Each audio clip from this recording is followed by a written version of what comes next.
Kekasih Tuhan Yesus Kristus, pada PA yang lalu kita membicarakan soal anak lahir untuk Tuhan Yesus Kristus.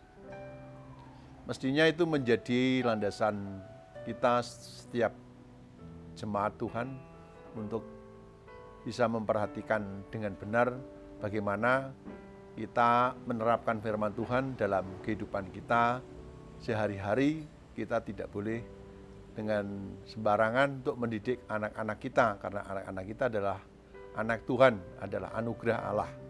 Nah, pada PA hari ini juga kita akan meneruskan tentang firman Tuhan di dalam Matius 18 ayat 6 yang sampai dengan yang ke-7 yang diberikan tema yaitu tanggung jawab mendidik anak. Saudara milik Tuhan Yesus Kristus, salam sejahtera dan kasih Tuhan Yesus Kristus, kasih karunia dan damai sejahteranya dari Allah Bapa, Tuhan Yesus Kristus dan penyertaan Roh Kudus turun atas kita sekalian. Amin. Mari kita membaca firman Tuhan di dalam Matius pasal 18 ayat yang ke-6 dan ke-7 yang demikian firman Tuhan. Tetapi barang siapa menyesatkan salah satu dari anak-anak kecil ini yang percaya kepadaku, lebih baik baginya jika sebuah batu kilangan diikatkan pada lehernya, lalu ia ditenggelamkan ke dalam laut. Celakalah dunia dengan segala penyesatannya. Memang penyesatan harus ada, tetapi celakalah orang yang mengadakannya. Hari-hari ini sekolah minggu tidak diadakan di dalam gereja kita karena adanya COVID-19. Hal tersebut bukan karena gereja tidak peduli, tapi justru karena gereja peduli tentang anak-anak kita. Gereja menilai penting anak-anak dan guru sekolah minggu. Pertanyaan yang penting harus kita ungkapkan di sini yaitu, di dalam gereja kita, pernahkah jemaat atau orang tua tahu guru sekolah minggu siapa namanya? Kemudian setelah kita tahu namanya, mengapa gereja kita harus memperhatikan tentang pendidikan anak atau tanggung jawab terhadap pendidikan anak-anak sekolah minggu? Apakah anak-anak kita beri pengertian siapa majelisnya, siapa pendetanya yang bertanggung jawab atas pendidikan anak-anak? Bahkan pernahkah kita selaku warga jemaat mengapresiasi, maksud saya ya memuliakan atau menghormati, memberikan penghormatan terhadap pelayanan anak-anak sekolah minggu? Mengapa saya pertanyakan hal tersebut? Karena hal tanggung jawab mendidik anak ada hal yang sangat penting. Ayat tersebut diawali dengan kata tetapi. Barang siapa menyesatkan salah satu dari anak-anak kecil ini. Artinya ayat ini meneruskan ayat 5. Yang dimana dibalik anak-anak atau manusia yang lahir, yang mau menerima Yesus Kristus, ia adalah anak-anak Kristus. Jadi anak-anak kita lahir bukan karena hal-hal yang lain. Tapi setiap orang, setiap anak lahir karena kehendak Tuhan Yesus Kristus. Jadi anak yang Tuhan berikan kepada kita adalah anugerah Allah yang diberikan kepada kita untuk mendidik dengan baik.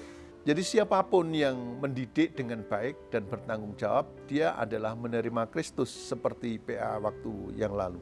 Nah, karena itu di dalam ayat yang ke-6 itu, tetapi barang siapa menyesatkan. Artinya bahwa anak-anak yang diberikan Tuhan itu, kita harus mendidik sesuai dengan maksud Allah. Mendidik sesuai dengan maksud Tuhan Yesus Kristus. Agar anak-anak itu tidak tersesat. Jadi kalimat ini ditujukan kepada gereja, kepada orang tua, ibu dan bapak, yang Tuhan berikan anak-anak sebagai yang Allah berikan pertanggungjawaban untuk mendidik dengan baik agar menjadi anak-anak Allah yang melakukan kehendak Allah. Untuk itu, kita perlu mempunyai 3 hal yang sangat penting bagi kita. Bagaimana cara kita mendidik anak-anak itu agar sesuai dengan kehendak Kristus. Jadi orang tua atau gereja, guru sekolah minggu, atau semua orang yang terlibat di dalam gereja Tuhan harus mau mengajar, mendidik anak-anak. Kedua, harus tahu bagaimana materi yang diberikan kepada anak-anak. Kemudian, hal yang sangat penting yang ketiga adalah keteladanan. Karena teori itu atau firman itu tanpa dilakukan, maka tidak akan bisa dituruti oleh anak-anak kita. Misalnya kita mengajak berdoa, tapi kita sendiri tidak pernah berdoa. Kemudian keempat yang sangat penting bagi kita adalah memahami fase-fase atau tahap-tahap secara jiwa bagaimana perkembangan anak. Dan itu tentunya perlu belajar dengan baik. Jika keempat tahap tersebut kita tidak melakukannya dengan benar, berarti kita akan mencelakakan anak-anak kita atau menyesatkan pengajaran yang menyesatkan bagi anak-anak kita. Sehingga di sini dikatakan oleh Tuhan Yesus, tetapi barang siapa, artinya siapa saja. Bahkan setiap pemuda, setiap orang dewasa secara iman itu harus turut mendidik anak-anak kita sebagai generasi penerus gereja kita atau bangsa kita. Jadi para anak-anak Yesus Kristus harus mendapatkan perhatian dan pendidikan yang baik bagi kemuliaan nama Tuhan. Mengapa? Sebab tanpa penyelenggaraan pendidikan yang benar akan membuat anak-anak tidak mengenal Tuhan Yesus Kristus yang menciptakan anak-anak dan yang memberikan kehidupan bagi anak-anak. Karena itu kewajiban kita orang tua di dalam hidup kita, orang tua bertanggung jawab selama 24 jam. Bukan guru pendidikan di sekolah yang hanya 4 jam di sekolahan. Tetapi setiap ibu bapak yang punya anak atau punya cucu bertanggung jawab mendidik bagaimana agar dia mengenal kehidupan di dalam Tuhan dan bisa melakukannya dengan baik. Sehingga generasi bangsa kita atau generasi gereja kita tidak akan rusak, tapi menjadi masyarakat yang membangun kehidupan yang memuliakan Tuhan, yang menuju damai, sejahtera, dan tentram. Nah, siapakah yang bertanggung jawab ini kembali adalah gereja, pemuda-pemuda, komisi-komisi, dan bekerja sama untuk membangun kehidupan gereja kita agar hal ini menjadi terwujud di tengah-tengah kehidupan gereja kita. Di dalam ayat yang ke-6 ini dikatakan demikian, tetapi barang siapa menyesatkan salah satu dari anak-anak kecil ini yang percaya kepadaku, lebih baik baginya jika sebuah batu kilangan diikatkan pada lehernya lalu ditenggelamkan dalam laut. Batu kilangan ini adalah seperti batu penggiling tahu yang sangat berat atau batu penggilingan kedelai untuk dijadikan tepung untuk dibuat tahu. Karena itu setiap orang tua yang tidak bertanggung jawab, dikatakan oleh Tuhan Yesus, sepantasnya dikalungi batu kilangan ini agar tenggelam dalam laut. Itu sebuah hukuman yang mematikan pelan-pelan. Jadi itu bukan bermaksud untuk menakut-nakuti, tapi bermaksud untuk agar setiap orang yang punya anak memperhatikan secara serius, secara sungguh-sungguh yang terbaik. Karena anak-anak adalah anak-anak Allah yang harus kita didik bagi kemuliaan nama Tuhan. Nah,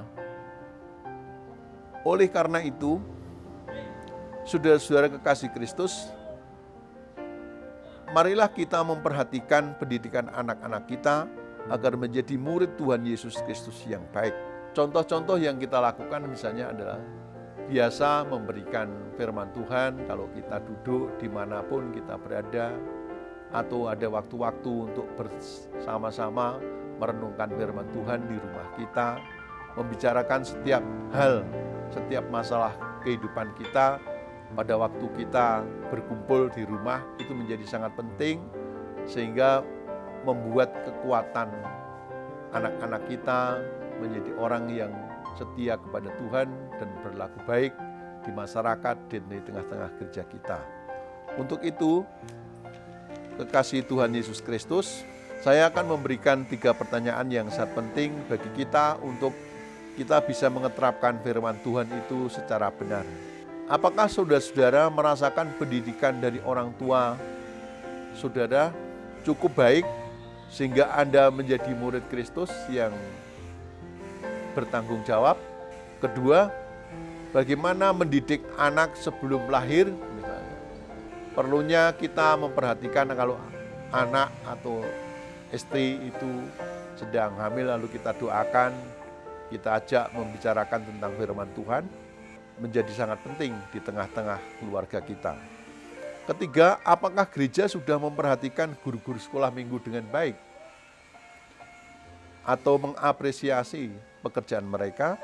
Keempat, apakah saudara-saudara pernah mengucapkan syukur pada pendeta atau majelis, komisi-komisi yang menuntun anak-anak sekolah minggu di tengah-tengah gereja saudara?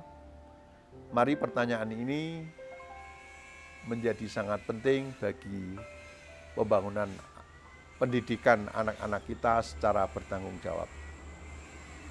Kiranya kasih Tuhan Yesus Kristus senantiasa menyertai kita sekalian. Tuhan memberkati. Amin.